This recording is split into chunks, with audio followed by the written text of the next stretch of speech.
Hello, मी श्वेताली. आज आम्ही कृषी प्रदर्शन पाहायला आलो आहे.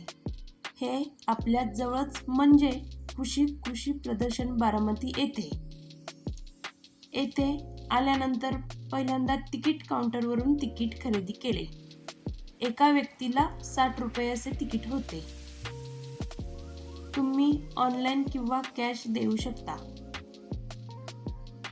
चला तर मग आज आपण माहिती घेणार आहोत, ते म्हणजे मधमाशीचा व्यवसाय कसा करायचा आणि त्याचे उत्पन्न.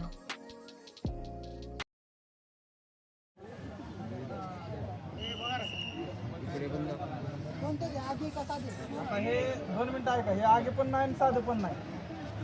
सगळ्यांच्या घरी शेती आहे ना? आता तुम्ही साधी मोहळं काढून खाताय ना?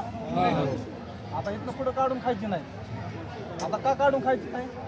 तर बघा, आपल्या शेतामध्ये जे आपण ऊस आणि द्राक्ष 2 पिकं सोडून जी पिकं घेतोय त्याच्यामध्ये नॅचरली पॉलिनेशन परपरागी भावून माहिती आहे सर्वांना.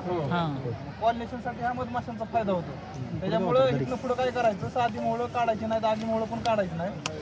मध खायचं असेल तर मार्केटमधनं मध विकत घेऊन खावा तुम्ही, पण असे मोहळं काढू नका. ह्या पेट्या आपण शेतकऱ्यांना भाडी तत्वावरती देतो पॉलिनेशनसाठी.